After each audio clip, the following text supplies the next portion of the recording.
If you can't feed 100 people, then feed just one, was one of Mother Teresa's favorite lines of exhortation. Korr is a desolate desert in the northern frontier district of Kenya.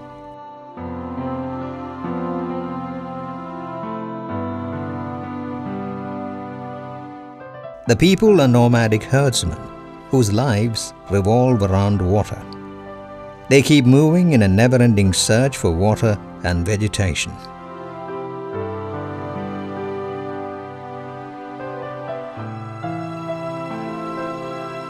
The Salesian mission of Korr in the Kaisut Desert was established in 1980. Since then, the sons of Don Bosco have been working with relentless zeal to uplift the people, especially those of the Samburu and Rendire tribes.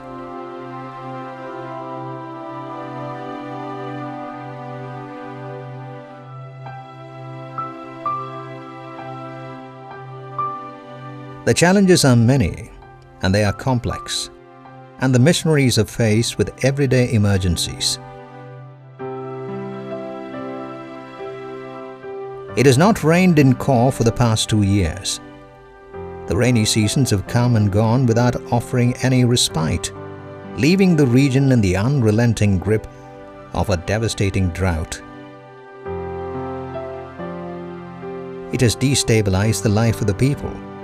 Nothing grows here.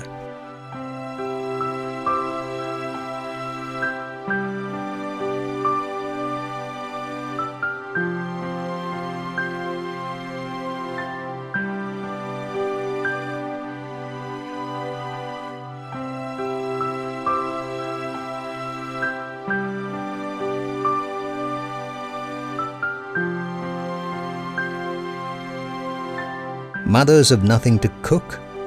Children suffer from malnutrition. They don't go to school, hungry and dehydrated.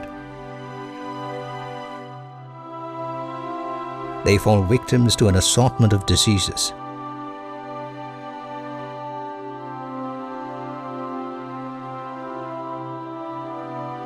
One of the main concerns of the missionaries in this time of drought is the distribution of relief food. 4,805 households benefit from this.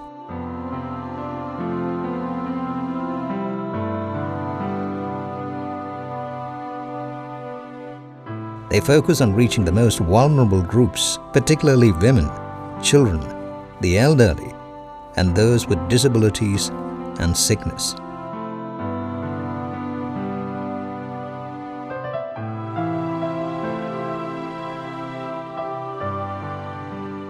On a very hot afternoon, the vehicle of missionaries pulled up at a remote Manyata, meaning a village.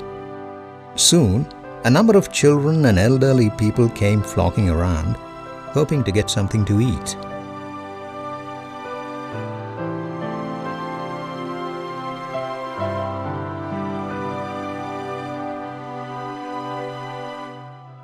The women from the village had gone in search of water, leaving the children to the care of elderly ladies or other older children. A number of children had another smaller child on their back.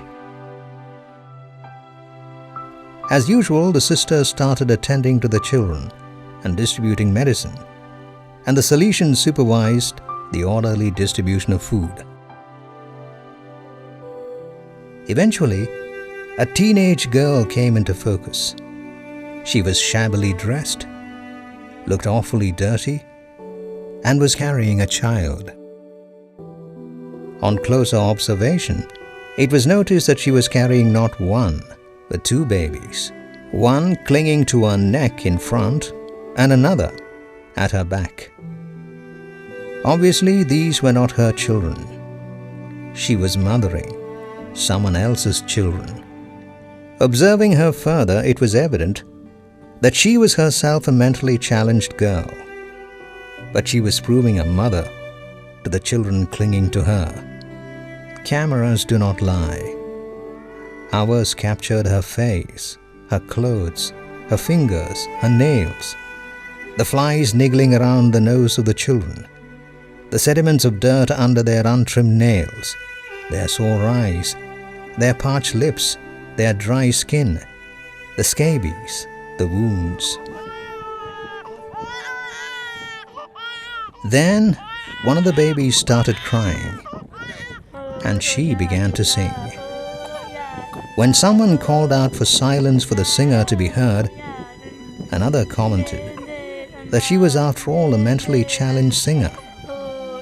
But undeterred she sang, and the baby stopped crying. It was then time for the candies to be distributed. Children sat on the sand, caressingly licking them. They were relishing this very rare moment with silent smiles writ large on their faces.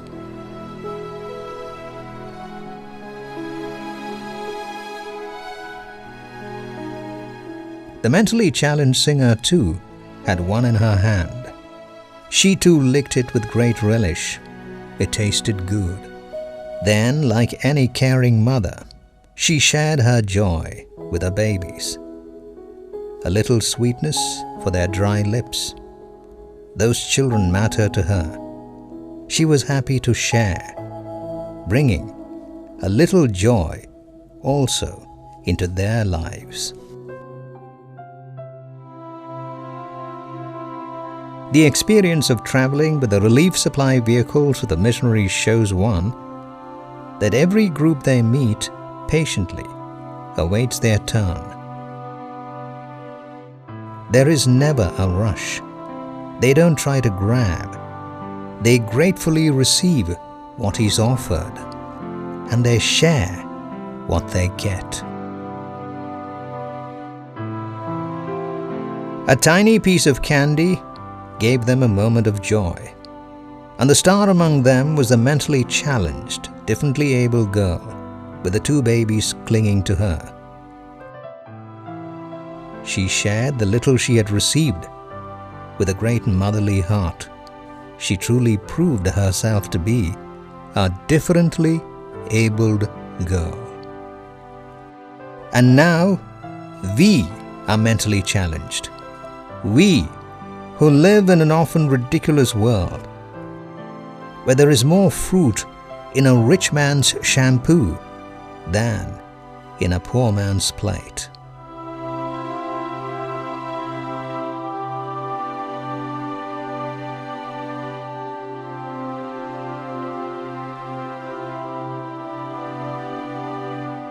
The people of Korr are grateful for the support they receive and still believe that there is no drought of kindness in the world.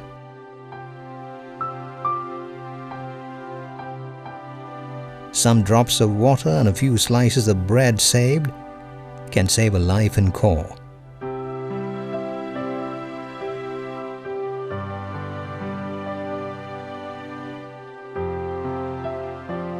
Several little drops of kindness can together flow like a river, alleviating the miseries of their parched lives. kindness and mercy are twice blessed.